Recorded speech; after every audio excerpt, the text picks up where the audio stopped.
আল্লাহ তখন ভয়ঙ্করের একটা আওয়াজ দিবেন, লিমানিল মুলকুল ইয়াউম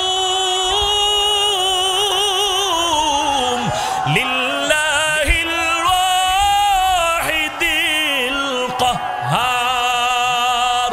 আল্লাহর কুদরতের আওয়াজ এত ভয়ঙ্কর, এত ভয়ঙ্কর, হাসরের ময়দানটা থর থর থর থর করে কাঁপতে থাকবে। আল্লাহ বলবেন আজকের দিনের রাজত্ব কার? কেউ জবাব দিতে সাহস পাবে না। আল্লাহ পাকের ভয়ঙ্কর আওয়াজে হাসরের ময়দানটা কাঁপতে থাকবে। সাহাবায়ে কেরাম সহ নবীরা, বেঈমানেরা বেহুশ হয়ে যাবে। জবাব দেওয়ার কোনো উপায় নাই। আল্লাহ নিজেই জবাব দিয়া বলবেন, লিমানিল মুলকুল ইয়াউম লিল্লাহিল ওয়াহিদিল কাহ্হার। আজকের দিনের রাজত্ব মহারাগে রাগান্বিত আল্লাহর। আল্লাহ পাকে আওয়াজ দিবেন, সবাই বেহুশ হয়ে যাবে। আল্লাহ পাক হুশে আসার পরে হুশে আনবেন, সূর্যটা নিচে নেমে আসবে। মায়ার নবী চোখের পানি ছেড়ে জাহান্নামের বিবরণ দিয়া বলেন, সূর্যটা যখন মাথার উপরে চলে আসবে, এখন 9,30,00,000 মাইল দূর থেকে সূর্য তাপ দেয়। একটা মুখ জমিনের দিকে হাসরের ময়দানে আল্লাহ অর্ডার করবেন, ও সূর্য তোর 12টা মুখ জমিনের নিচের দিকে ফিরাইয়া দাও এবং যত তাপ আছে জমিনে ছেড়ে দাও। সূর্যের তাপে জমিনটা তামা হয়ে যাবে। স্বর্ণ কেন হবে না? লোহা কেন হবে না? জমিনটা স্বর্ণ কেন হবে না? লোহা কেন হবে না? তামা হবে কেন? বলে তামার ভেতরে যেই গুণ আছে লোহার মধ্যে, স্বর্ণের মধ্যে সেই গুণটা নাই। লোহার এক পার্শ্বে গরম করলে আর এক মাথায় গরম হয় না। স্বর্ণের এক পার্শ্বে আগুন লাগাইলে অন্য পার্শ্ব গরম হয় না। কিন্তু তামার ভেতর এমন একটা গুণ, এক কারনার থেকে যদি গরম করা হয় পুরা তামার অংশটা গরম হয়ে যায়। সূর্যের তাপে জমিনটা তামা হয়ে যাবে। হাসরের মাঠের মানুষ গুনাহগারগুলোর মাথার মগজগুলো ভাতের মারের মতো টকবক করে ফুটতে থাকবে। এরে নবীর উম্মতের দল, অপর দিক থেকে জাহান্নামের আওয়াজ শুরু হয়ে যাবে। জাহান্নাম আওয়াজ দিবে, আল্লাহ গুনাহগারগুলো আমার পেটের ভিতরে দাও। আল্লাহ বলবে জাহান্নাম অপেক্ষা কর। জাহান্নাম থামে না।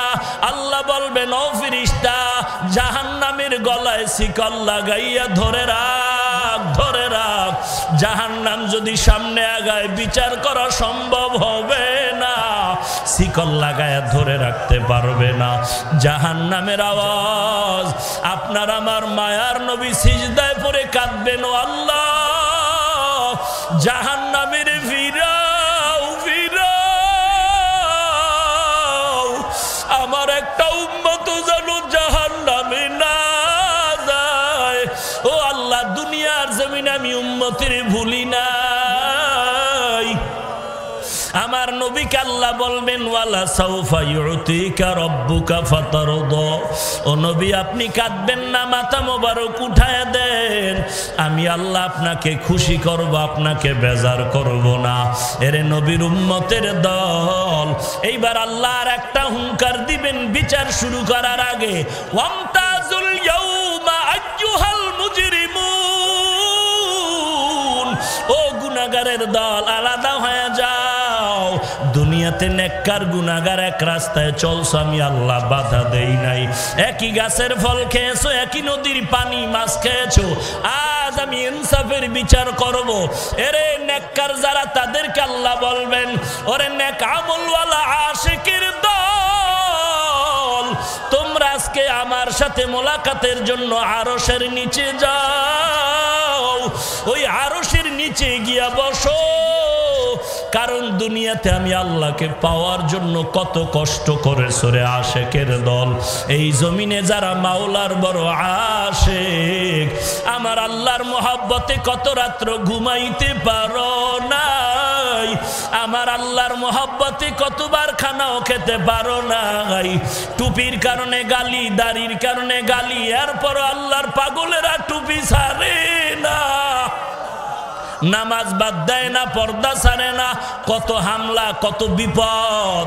এত ঘরে চাল নাই, ডাল নাই, খানা নাই, এরপরেও হারামের দরজায় যায় না, সুদ উঠানের জন্য, লোন খাওয়ার জন্য যায় না, একমাত্র আমি মাওলা পাকের মোহাব্বতের কারণে। আল্লাহ মায়ার নজর দিয়া বলবেন, ওরে আশেকের দল, তোমরা আরশের নিচে গিয়া বসো, আমি আল্লাহ তোমাদের সাথে আজকে মোহাব্বতের মোলাকাত করব। গুনাহগারেরা তোমরা আলাদা হয়ে যাও। গুনাহগারেরা আল্লাহর ভয়ে, আযাবের ভয়ে আলাদা হতে চাইবে না। আল্লাহ বলেন, আমি নিজ হাতে তখন গুনাহগারগুলোরে আলাদা করা শুরু করব। আমি আল্লাহ এমন ভাবে আলাদা করে ফেলব, গুনাহগারেরা ধানের চিটার মতো উড়িয়া উড়িয়া জাহান্নামের দরজায় হাজির। আল্লাহর আওয়াজ, কুদরতি আওয়াজ, ওয়াসিকাল্লাযীনা কাফারু ইলা জাহান্নামা যুমারা হাত্তা ইযা জাউহা ফুতিহাত আবওয়াবুহা وقال لهم خزنتها ألم يأتكم رسل منكم يتلون عليكم آيات। আল্লাহ পাক বলবেন, ও ফেরেশতা, জাহান্নামীদের হাতে পায়ে শিকল লাগায় দাও, এরপরে লাইনে দাঁড় করাও, আমি বাম হাতে ধরে আমলনামা দিব। এরে নবীর উম্মতের দল, আল্লাহর কাছে তওবা করো, চোখের পানি ছেড়ে কান্না করো। আল্লাহর আযাব এক সেকেন্ডের জন্য সহ্য করার মতো শক্তি কারো ভিতরে নাই। ওই আফ্রিকার জঙ্গলের বেলাল, উমাইয়ার ঘরে গরিব চাকরি করে, উমাইয়া বেদিন বেলালের হাতে পায়ে রশি লাগায়া উত্তপ্ত গরম বালুর মধ্যে টানা হেসরা করে। গরম বালুর তাপে বেলালের পিঠের চামড়াগুলো পরে রক্ত পড়ে যায়। বেলালের জবানে আওয়াজ, আহাদ, আমার আল্লাহ এক। ওই পথ দিয়া নবীর সাহাবী আবু বকর রওয়ানা। আবু বকর ডাক দিয়ে কয়, রে উমাইয়া, বেলালের আর কাঁদায়ো না, বেলালের আর কাঁদায়ো না, বেলালের কান্নার আওয়াজ সহ্য করা যায় না, আমার কাছে বিক্রি করে দাও। উমাইয়া বলে, বেলালের বিক্রি করা হবে না। এবার আবু বকর বলে, যদি বিক্রি না করো, বেলালের আমার কাছে বদলে দিয়া দাও, আমাদের ইমানওয়ালা বেলালের দাও, আর তোমাদের লাইনের এক গোলাম আমার ঘরে আছে, তাকে নিয়ে যাও। আমার নবীর দরবারে বেলালের হাজির। আবু বকর বলে, নবী, এই বেলাল দিনের জন্য এত কষ্ট করে, উমাইয়ার অত্যাচার থেকে আমি নিয়ে আসলাম। বেলালকে নবী বলেন, বেলাল, আল্লাহ তোমার উপর এত রাজি কেন বুঝি না। আমি জান্নাত জাহান্নাম মেরাজের রাতে ঘুরে আসলাম, কেমন কি আমল করু আমি তোমার সেখানে আওয়াজ পাইলাম। এই বেলালের উপরে আল্লাহ পাকের এত দয়া। মক্কা বিজয়ের দিন আমার নবী হাজির হয়ে গেলেন, মনের আনন্দে মক্কা আজকে হাতে আসলো। যেই মক্কার ঘর থেকে নবী চোখের পানি ছেড়ে গভীর রাতে বিদায় হিজরতের পথে মক্কার দিকে তাকায় কয়, রে জন্মভূমি বাইতুল্লাহ, আজ আমার মন চায় না আমি জন্মভূমি ছাড়িয়া মদিনায় চলে যাই। আজ আবার বংশের লোকেরা আমারে থাকতে দিল না, আমার ঘর বাড়ি আগুন দিয়ে পোড়ায় দিয়েছে আমার বংশের দুশ্মন।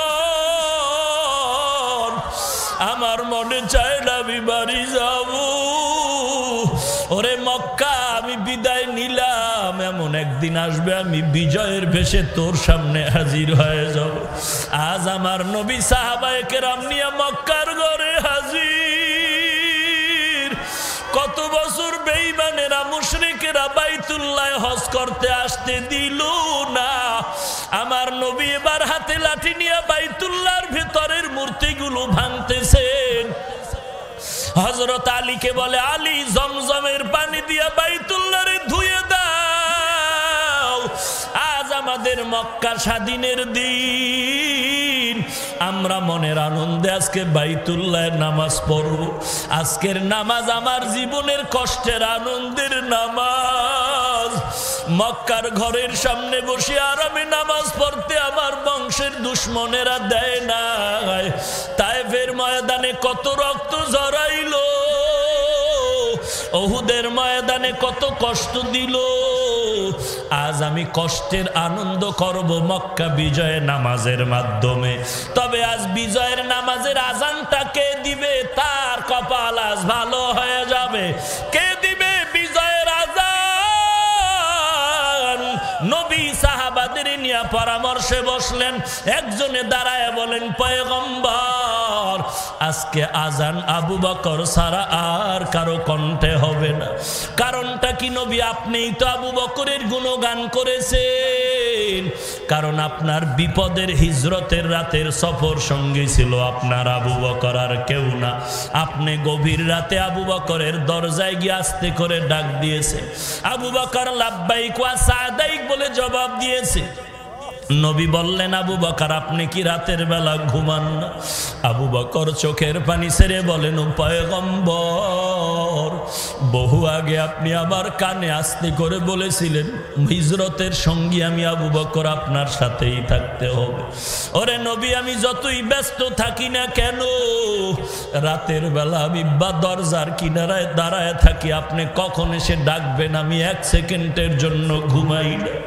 মায়ার নবী চোখের পানি ছেড়ে বলেন, আবু বকর এই ত্যাগের জন্য আমি কি উপহার দিব? আমার হাতে দেওয়ার কিছু নাই। আবু বকর চোখের পানি ছেড়ে বলেন, পয়গম্বর আমি আবু বকর একাই রাতের বেলা ঘুমাই না তা না, আমার কলিজার টুকরা ছোট মেয়ে আসমাও ঘুমায় না। আপনার জন্য নাস্তা বানায় সারা রাত্র সজাগ। আমার নবী আসবেন লম্বা সফরে, নাস্তা দিবে। ওরে নবী খুঁটির গোড়ায় তাকায় দেখেন ওই আমার সফরের বাহন উঠো ঘুমায় না। আমার নবী চোখের পানি ছেড়ে বলেন, আবু বকর আমার কাছে দেওয়ার মতো কিছুই নাই, তবে আমি দোয়া করি ও মালিক আবু বকর আজকে আমার সফরের সাথী, মদিনা পর্যন্ত শেষ হবে না রে আবু বকর। আল্লাহর কাছে দোয়া করি তোমার সফর শেষ হবে জান্নাতের ময়দানে। সাহাবী বলেন, নবী আবু বকর স্যার আজকে কেউ আজান দিবে না। নবী বলেন, আর একজন বলো। আর একজন দাঁড়ায় বলেন, নবী আজ বিজয়ের আজান দিবে আপনার সাহাবী হযরত ওমর। কারণ ওমরের প্রশংসা আপনি নবীও করেছেন, লাউ কানা বাদি নাবিয়্যুন লাকানা ওমর। আপনার পবিত্র জবানে ওমরের গুণগান, যেই ওমরের জন্য আপনি মক্কায় বসে কান্না করে দোয়া করেছেন, ইসলামের জন্য ওমরকে আল্লাহ কবুল করেছেন। এই ওমরের মাধ্যমে দ্বীনের দাওয়াত প্রসারিত হয়েছে। বসেন, আর একজন দাঁড়ায় বলে, আজান দিবে ওসমান। কেন দিবে নবী? আপনি ওসমানের গুণগান করেছেন। লিকুল্লি নাবিয়্যিন রাফিকুন ওয়া রাফিকি ইয়ানি ফিল জান্নাতি উসমানা। সকল নবীর একজন বন্ধু হবে, আপনি নবীর জান্নাতি বন্ধু হবে আপনার একমাত্র ওসমান। অতএব আজকে বিজয়ের আজান ওসমান দিবে। আর একজন দাঁড়ায় বলে, না নবী আজকে বিজয়ের আজান হযরত আলী দিবে। কারণ আলীর জন্য আপনি কত দোয়া করেছেন। নবী আপনি বলেছেন, আনা দারুল হিকমা ওয়া আলিয়্যুন বাবুহা। আলী আপনি হলেন হিকমতের ঘর, আর এই ঘরের দরওয়াজা হলো আলী। নবী বলেন, বসে পড়েন। পরামর্শ হয়ে গেল, এবার সিদ্ধান্ত আসবে আল্লাহর পক্ষ থেকে। নবী চুপচাপ অপেক্ষমান। আল্লাহর পক্ষ থেকে ফয়সালা কে দিবে আজ বিজয়ের আজান। পরামর্শ হয়ে গেল, সিদ্ধান্ত আসবে আল্লাহর পক্ষ থেকে। আজানের আগ মুহূর্তে জিবরাইল আমিন পয়গম্বরের দরবারে হাজির। নবীরে সালাম দিয়া বলেন, পয়গম্বর আল্লাহর পক্ষ থেকে সিদ্ধান্ত, আজকের বিজয়ের আজান যে দিবে তার কপাল ভালো। তবে নবী আপনার পরামর্শ আল্লাহর কাছে চলে গেছে, তবে আল্লাহর ফয়সালা আজকে এই বিজয়ের আজান আবু বকরের কণ্ঠে হবে না, আজকের এই বিজয়ের আজান ওমরের কণ্ঠেও নয়, আজকের বিজয়ের আজান উসমানের কণ্ঠেও হবে না, আজকের বিজয়ের আজান হযরত আলীর কণ্ঠেও হবে না। আমার আল্লাহর ফয়সালা আফ্রিকার জঙ্গলের সেই বেলাল, আল্লাহর অর্ডার সেই বেলালের কণ্ঠে হবে আজান। আমার নবী মায়ার নজর দিয়ে বলেন, বেলাল কই, আয় আয়, ও বেলাল তোমার উপরে আল্লাহর এত মায়া, আজকে বিজয়ের আজান বেলাল তোমার কণ্ঠেই হবে। এরে নবীর উম্মতের দল, বেলালের এত মর্যাদা কেন?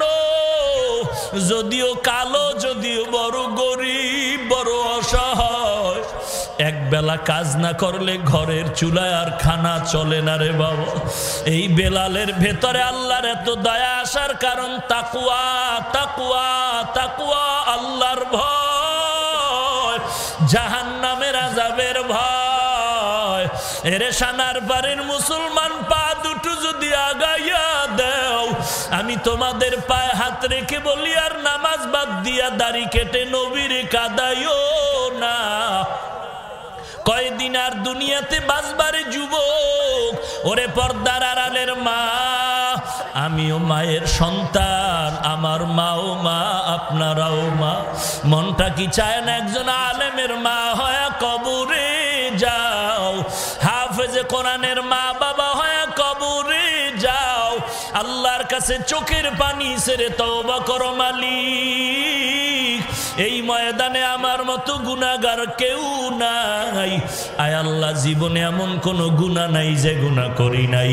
আজকে থেকে তওবা করলাম, নামাজ ছাড়বো না, বেপরদায় চলবো না, মা বাবারে কষ্ট দিব না, দেশ ও জাতির বিরুদ্ধে ষড়যন্ত্র করব না, নবীর তরিকা সুন্নত জবাই করব না, আল্লাহ ওয়ালার সাথে ভালো ব্যবহার করে দোয়া নিয়া আমল ভালো করে চলবো। তওবা করার যদি নিয়ত হয়, মুনাফিকি যদি না থাকে, খাঁটি তওবার নিয়তে দুটো হাত আমার আল্লাহকে দেখায় দাও। আয় আল্লাহ, সবার হাত আপনি কবুল করে নেন, তওবার উপরে মজবুত হয়ে চলার তৌফিক দান করেন, আমিন। আলহামদুলিল্লাহি রাব্বিল আলামিন, ওয়াসসালাতু ওয়াসসালামু আলা সাইয়্যিদিল আমবিয়া ওয়াল মুরসালিন وعلى آله وأصحابه أجمعين يا أرحم الراحمين يا أرحم الراحمين يا أرحم الراحمين رب ارحمهما كما ربياني صغيرا اللهم إني أستودعك حياتي وإيماني وعملي وأهلي ومالي وعزتي فإنه لا يضيع ودائعك اللهم إنا نسألك رضاك والجنة اللهم إني أعوذ بك من سخطك والنار ربنا لا تزغ قلوبنا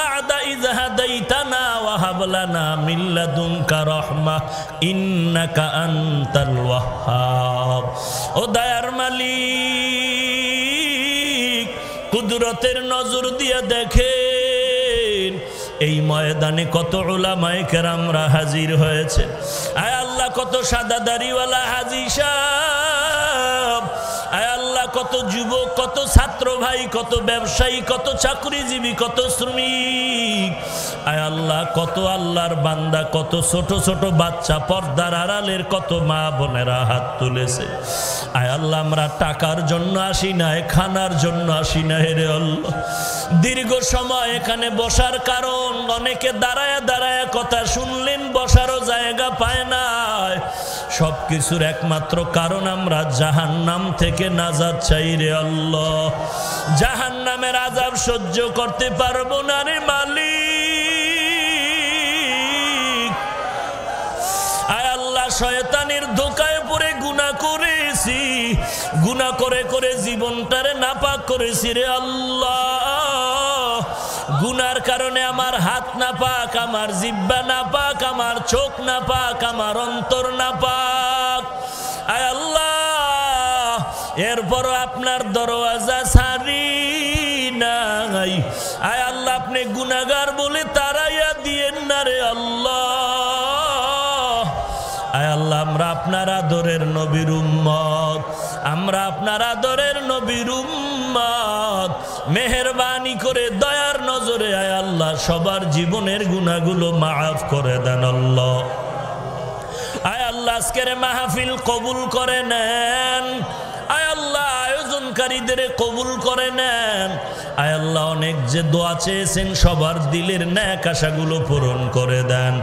আয় আল্লাহ, আলোচনার ভুল ত্রুটি ক্ষমা করে দেন। আয় আল্লাহ, আমলের জন্য আমাদের কবুল করে নেন।